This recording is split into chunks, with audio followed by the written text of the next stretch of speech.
Welcome back to the NASCAR Sprint Cup Series here from Texas World. And suffice to say, today's race has been a crazy one, as we had issues even before the race began. Lost the 9 car, Sam Horner is having trouble getting going, resulting everyone else behind him stacking up, with the two worst drivers getting that being both Michael McDowell and Michael Annett, with Annett being right underneath McDowell's car there in the pit stalls there. But as they always say, the show must go on, as the green flag was taken shortly thereafter, with Denny Hamlin and Jeff Gordon being first and second, while Jimmy Johnson and Tony Stewart started third and fourth respectively. And you can see everyone behind your top three going three, sometimes just 4 wide almost towards the back of the field, or at least we've seen 4 wide throughout the day so far.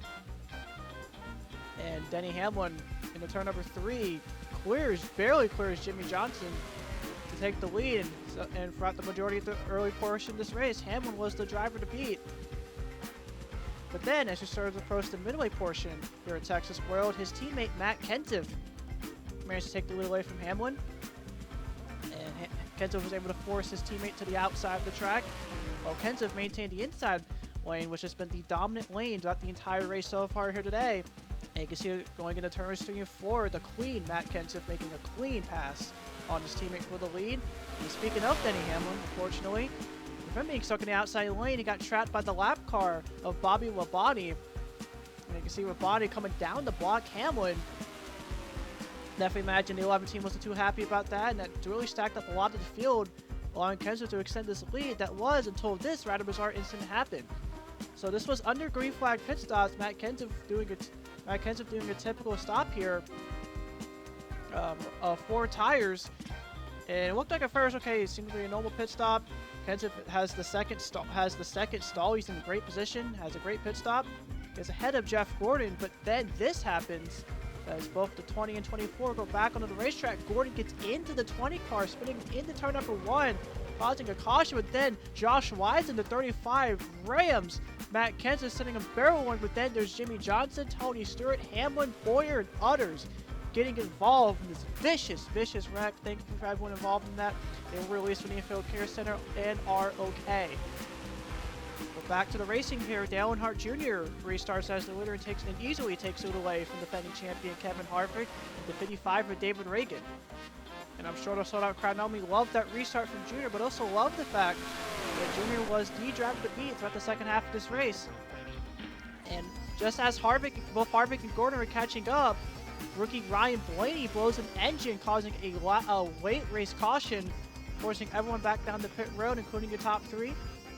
And unfortunately for Junior, despite being the first driver on the pit road, he had a really bad pit stop here.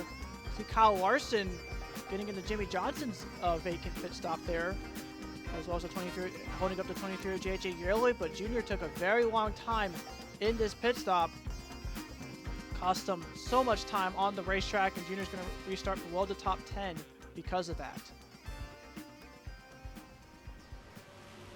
Anyways, as of now, as we come back to the restart, your defending series champion Kevin Harvick is your leader, followed by the future Hall of Famer Jeff Gordon in his final NASCAR Sprint Cup Series season, followed by last year's run-up Ryan Newman in 3rd, Gordon's teammate Casey Kane in 4th, and how about Ricky Stenhouse Jr. running off the rest of the top 5? Anyways, as the pace car heads back down pit road, we're going to go back on the green here at Texas World. Only 9 laps to go.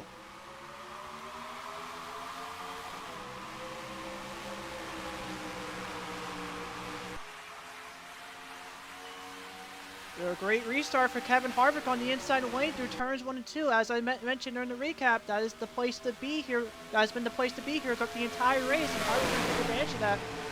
But now off turn number 2, down the backstretch, he comes up to block Jeff Gordon, while Newman tucks into 3rd in front of Casey Kane. And really, ever since joining Roadhouse Racing last year, Harvick's been one of the most consistent drivers at these intermediates. And the win here today will definitely cement that case for him. But we still have 8 laps to go here with a hungry Jeff Gordon right behind.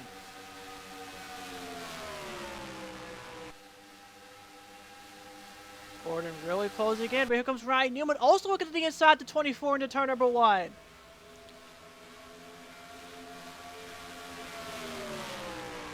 The two veterans remain side by side off turn number 2 and down the back straightaway. Looks like Newman so far has a slight advantage over Gordon. Kurt Busch there trying to make a move a little further back on Ricky Stenhouse, but into turn number 3, looks like Newman was going to still maintain his advantage over Gordon. Will clear Gordon off of 4. Here comes Casey Kane now, fast approaching to the inside of his teammate, coming to 7 laps to go this time by, as Gordon can potentially fall down the 4th. There's Joey Logano also in this picture in the 22, now up to 5th. You see the lap car Martin Truex Jr. staying out of the leaders as Harvey comes off turn number 2 once again. Ryan Newman now trying to chase down what effectively is his former ride. Of course, Newman last year went to RCR, while Harvick again essentially took over his old ride with the 4 car being the old 39 team. Newman got a great run that time, but I was on board with Newman coming to 6 laps to go. He looks to the inside of Harvick here in the front straightaway as they're side by side for the lead going into turn number 1.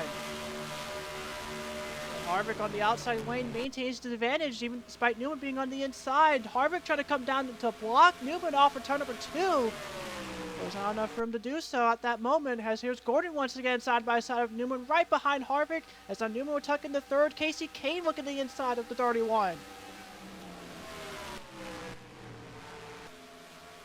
Gordon back up to 2nd as Harvick still maintains the lead off turn number 4, coming to 5 laps to go as the top 3 all in a single file blanket. And you can see Newman getting a really strong run off the front chest. It's into turn number 1. He once again looks to the inside of Gordon. Looks like into turn number 2, Gordon's going to maintain his advantage on Newman on the outside, coming down the back straightaway. He's now trying to chase down Harvick for the lead. And you can see once again the lap car Martin Truex Jr. will potentially play a factor for this race for the win. Goes into turns 3 and 4 this time by both Harvick and Gordon. Pull away from Newman. And now come to 4 laps to go.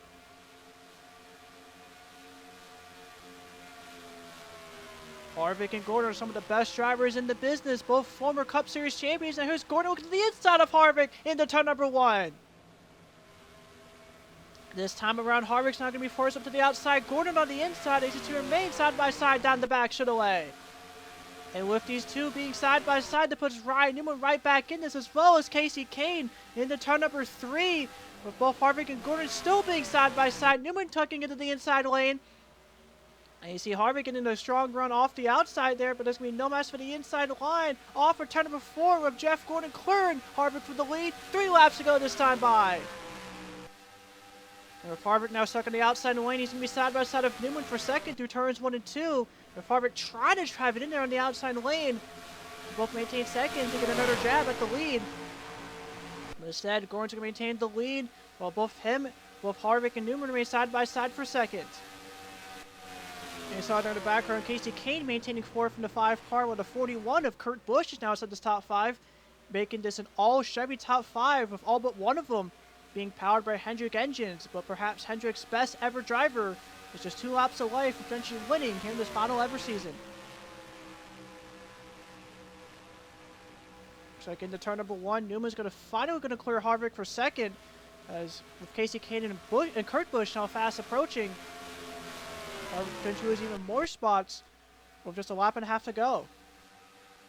Meanwhile, for Gordon in turns 3 and 4, he catches up to the lap car of Martin Truex Jr. Gordon and his legions of fans definitely hoping that Truex will just stay out of the way and let the future Hall of Famer potentially win his final races. This time by, Gordon received a white flag. It'll be 1 lap to go here at Texas World.